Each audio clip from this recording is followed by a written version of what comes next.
just get better at implementing. And if you can get better by 1, 2, 3% every time you talk to your customers, then by the end of the year, you're going to be in a whole different place. Coffee's for closers only. So we've established my proposal is sound in principle. Now we're just haggling over price. Let's see how much we're going for on eBay. Man, it's the same as Dunkin' Donuts. Costs 15 times the price. Welcome to Impact Pricing, the podcast where we discuss pricing, value, and the exciting relationship between them. I'm Mark Stiving, and our guest today is Andrew Bailey, and here are 3 things you want to know about Andrew before we start. He has been running Price Without Fear since 2008. He was director of pricing at Molson Coors Brewers. Oh my gosh, I love that.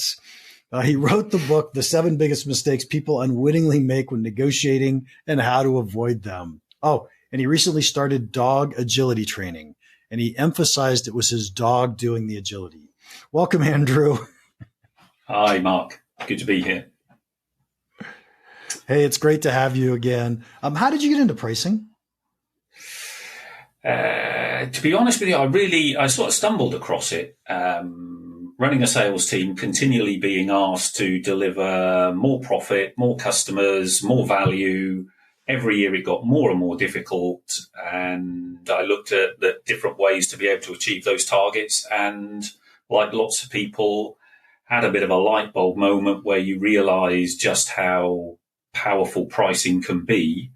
And did the numbers, worked it out. And you think, actually, this is a whole lot easier just to get a little bit more pricing effectiveness, more money out of our customers than it is to go and get a whole lot of new customers. You know, it's difficult to get new customers, so let's just be better at getting what we can from them. And then went on to deliver profit through that. So, yeah, and I would guess, correct me if I'm wrong, but I would guess selling beer is a pretty small margin product. So you're not making phenomenal margins. And what that would say is a small increase in price has a really big impact on profit, as opposed to, you know, a huge number of new customers or revenue growth in that direction. Yeah, absolutely. And very competitive for those new customers as well. So it's not easy to get them. So yeah, focusing in those sorts of areas, did that for a while. And then I was asked to do the job across the business as a whole. I mean, I don't think anybody, jumps out of bed and says they want to get into pricing until you get into it and you realize just how important it can really be. Not just the numbers, but I think what's fascinating as well is, we all know that if we see the price of a product or service, we just immediately have a view as to how good it is just by that one simple number. So, it's much more powerful than just the numbers. It's everything to do with it. It's just great fun. Great business to be in. Yeah. I think every single one of us who are in pricing fell into pricing somehow accidentally. Yeah. But that's okay. We stay in it because it's so powerful and it's actually fun. So, hey, let's talk about negotiations today. I love thinking about negotiations. Before I give you any specific hard questions, let me just tee it up and tell me, what do you think is the most important thing for us to be thinking about when we think about negotiations? There's a number of areas. The one that I always come back to with my clients is, and I know this will resonate with you and lots of other pricing people, is the issue around value and the impact and results we have with our customers. Because ultimately, I think, your ability to achieve the results that you want in pricing and negotiating is focused around your negotiating strength. And if there's one thing that builds that more than anything, it's your value proposition to your customers, how important you are to them, the results you can get, the impact you can have on your business. So, more often than not, I get to a discussion with my clients about their value, understanding what's really important to their customers, and fundamentally being better at that than anybody else. And if they can do that, then their ability to negotiate and get the terms that they want with their customer are, just so much better. So you're absolutely right that that it resonates a lot with me. How do you help a client understand value, or how do you define value for a client? I think I wouldn't dream of defining value for a client. It's for the client to really define what value means for them and to work with them and discover what that is. So trying to work out, I think, what I talk to people about is understanding what's really important to customers, what matters to them. I think sometimes value can be a little bit of a vague term if we're not specific about it, but if we can help the customer discover what value is for them, then I think that's a really important aspect of value selling that we can do with them, and just helping them do that is valuable in itself before we've even talked about what we could do to help them with that. So focusing on the customer and what it means to them, I think, is the most important thing. Yeah, so I'm 100% agreement. And by the way, when I ask you these questions, I'm happy to share you my thoughts as well. Yeah. But I really want to know, what questions are you asking your customers, right? So that you can get to how much value they're delivering to their customers. Yeah, I think for me, it's about understanding where they are, where they want to get to in their business, what that looks like for them. How they're going to measure that? How can they quantify what the impact of that value transformation is, if you like, and what they do and what they do for their customers in the same way? And I think trying to get people to quantify their value and what they do is quite tough for some people and some businesses. But if you can do that and get to some really great numbers on the impact that you can have, then that's so much more powerful. So much more powerful to have that conversation. And if you move that forward into our ability to get the prices that we want and negotiate around that, we can begin to quantify that value and position ourselves as, I often try and say to people, forget about USPs. Try and think about yourself as the MVP, the most valuable provider to your customers. So, if you can get to a point where you can talk about how much more impact you can have over and above one of your competitors or your competitive set, and you can evidence that with numbers, I'm not sure there's a more powerful position to be in, really. Yeah, I think that's absolutely spot on. When you think about the results we're delivering to clients, whatever those results happen to be, if you can quantify those results and the client or the customer believes it, then we can use business acumen to help figure out, well, gee, when you do this, it puts this many more profit dollars in your pocket. Or better yet, let the customer do the math and we just hold their hand while they do it. Yeah, absolutely. So when we think about those quantitative results, I tend to think in terms of things like how much are we going to increase your production? How much are we going to decrease your turnover? Right. So there are things that really matter to people that they're thinking about. And when you can get them to say, yeah, if you solve this for me, then I'm going to have a 2% decrease in turnover. Well, awesome. Now we can go do the math and figure out, well, how much more profit does that put in your pocket? So I agree 100% with you. Yeah. And I think the important thing to remember is, so now we're, go ahead. No, and I think the important thing that I talk to people about as well is, don't try and make a whole long list of things that you can do for your clients and customers. It's probably 2 or 3 things that's really important to them. Just focus on that. And if you just focus on that, that's a great place to get to.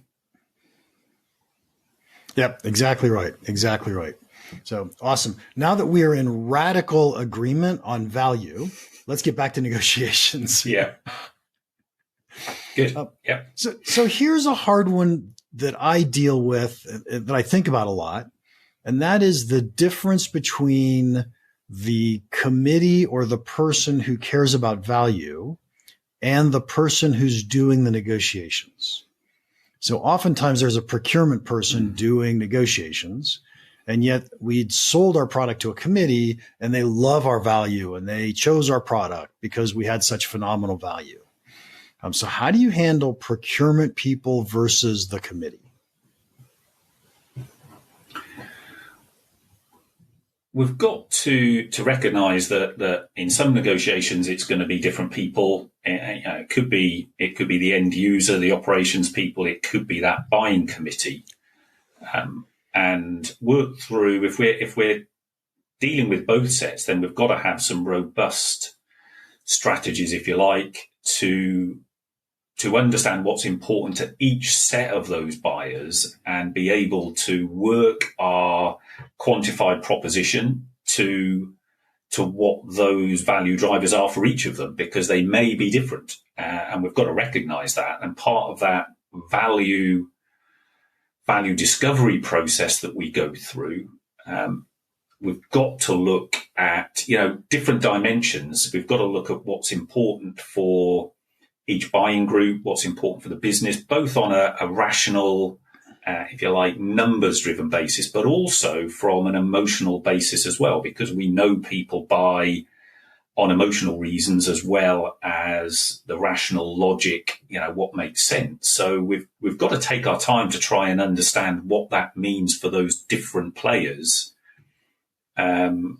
and engage with them to find that out. And then our proposition has got to focus on those different areas for those different buyers. And for the more complicated selling situations with perhaps bigger organizations, that takes a little bit of time to work through. If it's a business owner of a medium-sized business, when they're playing the role of, the buyer, procurement, and running the operations themselves as well, then it's perhaps a little bit more straightforward. But we've just got to be prepared to, I think, put the work in our preparation to understand what's important to those different people and layer our proposition to be able to achieve it. And there'll be common grounds in that proposition as well. So let me tell you a story. I've told this one before, but I have to share it in this situation. Back a long, long time ago, I was working for a company and I was leading a committee of people, and we had chosen a brand new pricing system that we were going to buy and put into our company. And we went to procurement, and to procurement, we said, "Hey, let's go buy this." And they said, first thing they said to me is, "Give me 2 competitors." And I said, "No, you don't get it. We're going to buy this one." And he goes, "No, you don't get it. Give me 2 competitors." So I gave him a couple competitors' names. I was allowed to sit in on the very first meeting that he had with the vendor that we had selected. And I am not joking. The procurement person looked at this company and said, "We're looking at 3 other vendors. You guys are the most expensive one. So you better sharpen your pencil and come back." It was just a flat lie. And after the meeting, I talked to procurement about that, and he goes, "You are not invited to any more of these meetings, and you may not talk to that vendor until this is done."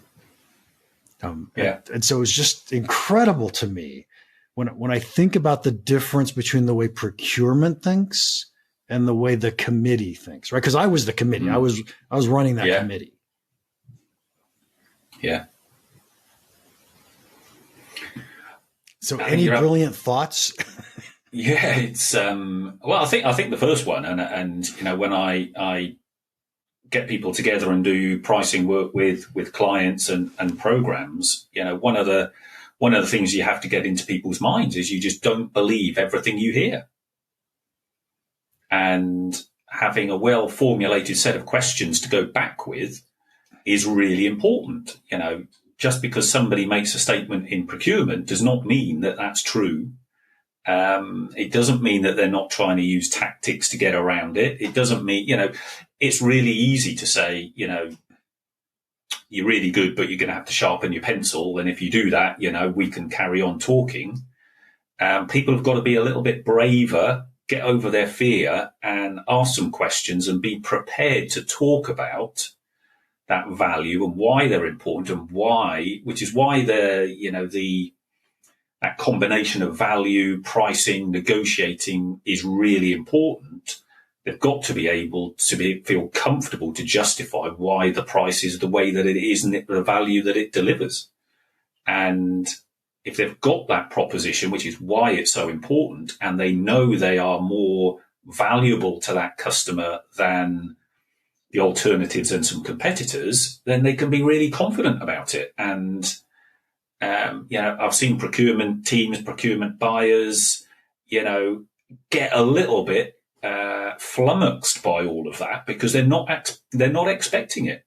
They're expecting that, okay, we might be able to do this. We could perhaps do it for this price rather than,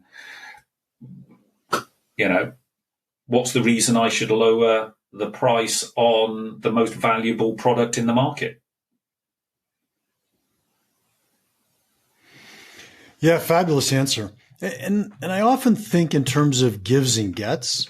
So if somebody wants to negotiate, then I'll never lower my price, but I will give you a lower price for lesser product or lesser delivery. I think it's a great tactic and something that is absolutely right. What I do find, though, Mark, which is really interesting, is I talk to people about that. I ask them the question, what would they do in that type of situation? And pretty much 7 or 8 out of 10 will give the same answer that, of course, I could offer you a lower priced option, but this is the value that's going to be in that option, and it's not going to be the value of the other one we talked about.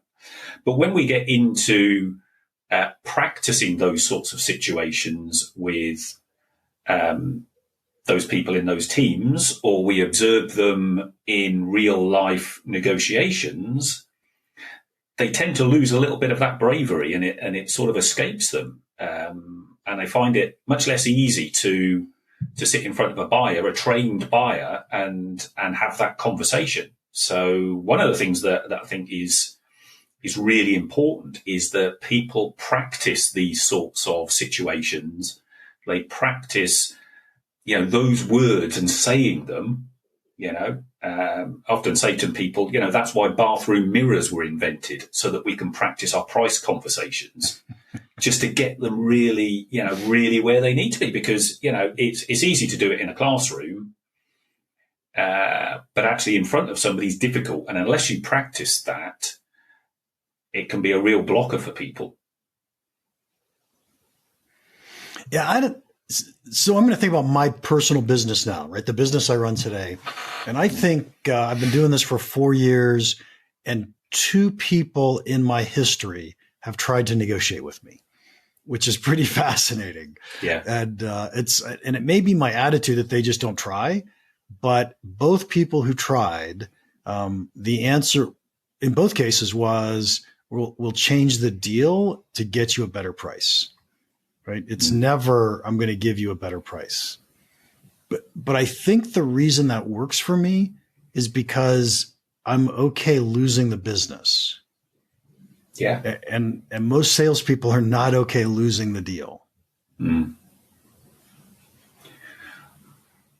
One of the things that people rarely do in negotiating is something that you'll be really familiar with from a pricing perspective, is the idea of providing people with options.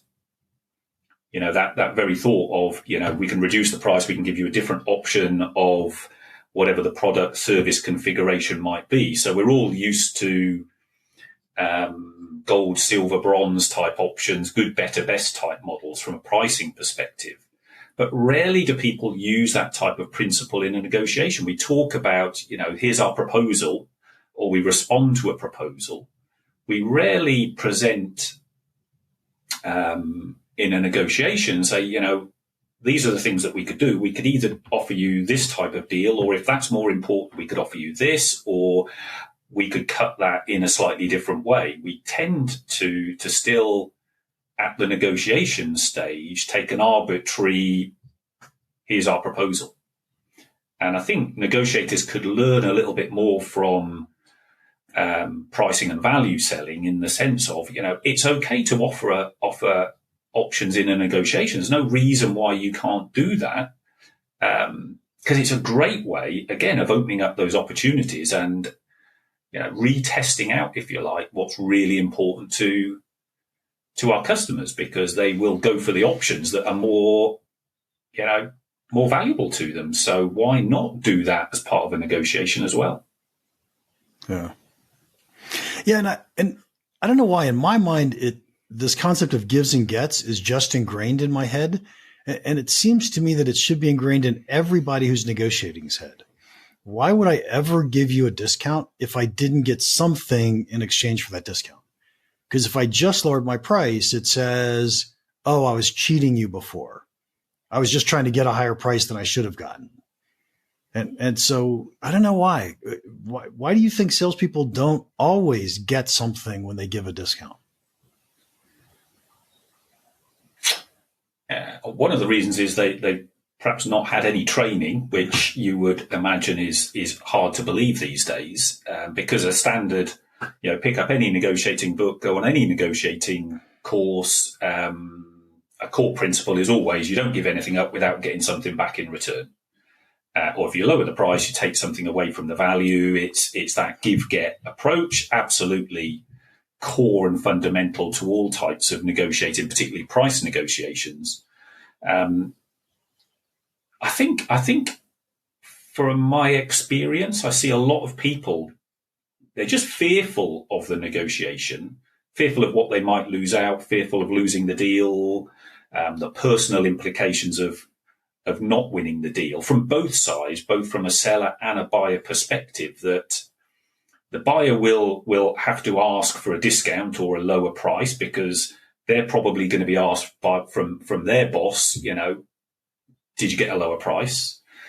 The seller needs to get the deal done to achieve their targets and get, the okay from their boss. So I think that sometimes just everybody is so focused on agreeing a deal that we ask for a discount. Yeah, we can give some discount, and then we agree to it without really thinking about, could we do this differently? Is there a better way?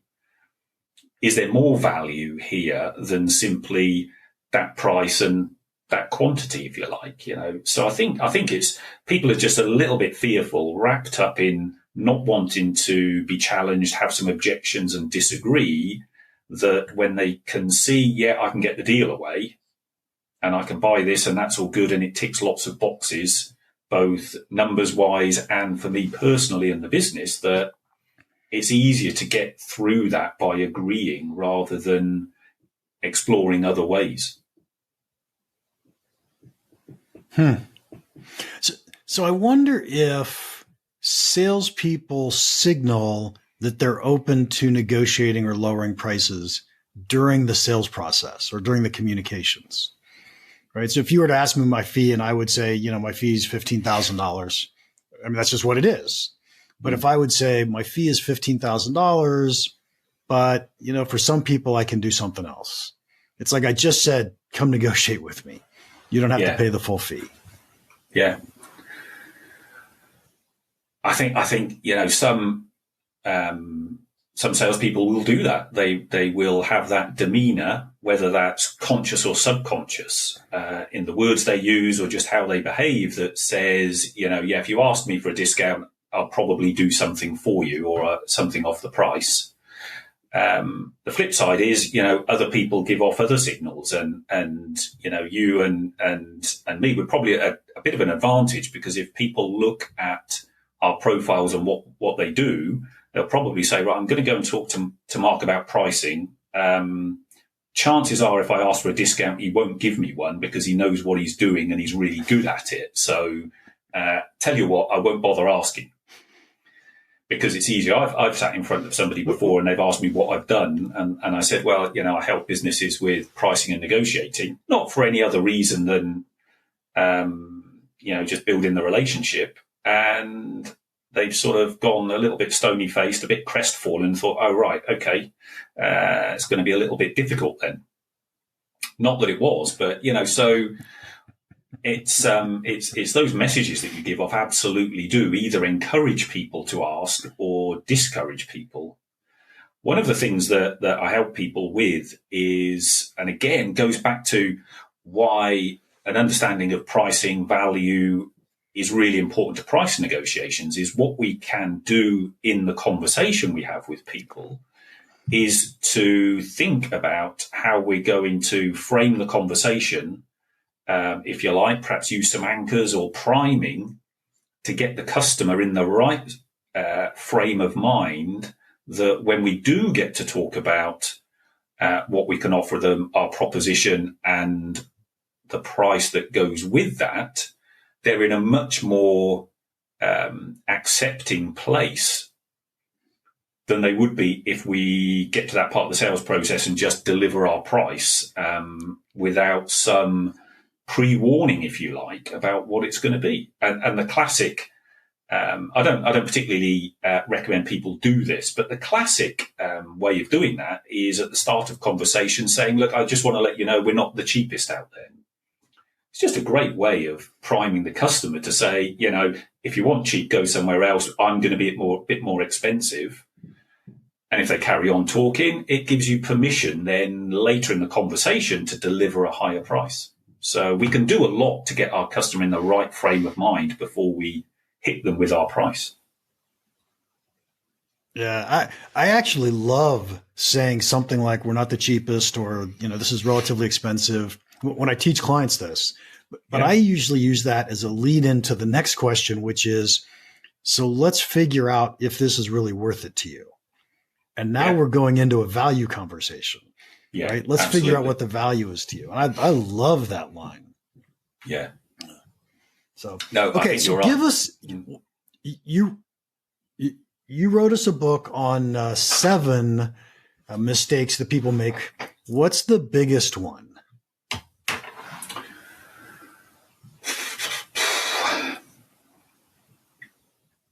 I think that, you know, for me, I would always go back to the biggest mistake is people not preparing for their price negotiations enough. And depending on the negotiation you're going to have, could be quite simple, could be more complex, but it's that lack of preparation that is usually driven by either a lack of knowledge about the negotiation process and how we can lead that, or it's a lack of preparation because people just don't like negotiating and the potential confrontation that goes with it and the thought that you might lose a negotiation if that's the thing to say, or people have, which lends itself to more senior people in organizations, in my experience, they have a bit more of an ego in their negotiating and more of a belief that they can prepare and get through it during the negotiation rather than putting in the hard graft and the effort before. So I think, preparation is really, really important. And if you prepare and you've got that process, then even inexperienced negotiators who don't like the process and get a little bit stressed and anxious about it can still go through a negotiation, follow the process, use the right sort of tools and techniques, and can get really good deals at the end of it. Much better than those people who do no preparation, might have great other skills, but just miss the opportunities. So preparation, absolutely key, and I would recommend every single time. What do you expect them to prepare? I mean, in my mind, I'm thinking I want to be prepared with being able to talk about the value of the product, so the value to the customer, and I want to be able to have my gives and gets in line, right? So what do I need to get if they ask me for a discount? Anything else we should prepare? Yeah, I'd agree with those absolutely. If we don't have those give gets, then we can tend to give more than we get and we lose too much value. Understanding the value we offer to our customers is really important. I think for me as well is looking at the negotiating strength that we have in terms of why we're negotiating, what we want to get out of it, our relationship with our customer, what we can do with them, just to understand what that power balance, if you like, feels like. Not from the point of view that we're going to use it to drive down an even harder bargain on the other person or the other side, but just to be able to use it to leverage the best deal that we can do. So I think if we understand what that is, we understand the value, and value will be part of that equation. We've got our objectives. We understand what we're prepared to give, not give, at what point we're going to just not continue with the negotiation and walk away. I think if you've got those in place, and I always say to people, don't just think about it, write it down, have it in front of you when you're negotiating so that you can follow your plan. Those are the really important areas to think about. But it does take a little bit of time to do the preparation. We need to know a little bit more about our customer. And if we've been through that value discovery process, we'll know quite a lot about them anyway. And we can use that as we develop that approach. So, those are the key areas, I think, for me that make a difference. Yeah. Nice. Andrew, we are running out of time, so let me ask the final question. Sure, yeah. What is one piece of pricing advice you'd give our listeners? What is one piece of pricing advice you'd give our listeners that you think could have a big impact on their business? One piece of advice. There's one piece of advice. For me, it is about focusing on implementing what they do in the best way that they can, and not being focused on what the perfect price is or the ideal price for what they do. So improve their prices and just get really good at customer conversations, how they sell value. If they need to negotiate, how they can do that. Focus on implementation and getting the prices that they want, and then beginning to move those forward. And if they feel they're too low, moving them forward and increasing, and not getting worked up about finding, what's the ideal price I should be charging. Because you probably can't find that anyway, because it's all contextual and different customers have different situations. So just get better at implementing. And if you can get better by, 1%, 2%, 3% every time you talk to your customers, then by the end of the year, you're going to be in a whole different place. So execution beats. I think that's a fabulous answer. Yeah. I think that's a fabulous answer. I often say that value-based pricing simply means charge what your customers are willing to pay, but we can't read customers' minds. So there's no way we know the answer to that question. Yeah. So absolutely. Yeah. Andrew, thank you so much for your time today. If anybody wants to contact you, how can they do that? Easiest way to contact me is on LinkedIn. So Andrew Bailey on LinkedIn, Price Without Fear, or email is andrew@pricewithoutfear.com. Get in touch with me, and that'd be great. Perfect. And to our listeners, thank you very much for your time. If you enjoyed this, would you please leave us a rating and a review? You can get instructions by going to ratethispodcast.com/impact pricing. And finally, if you have any questions or comments about the podcast or pricing in general, feel free to email me, Mark@impactpricing.com. Now, go make an impact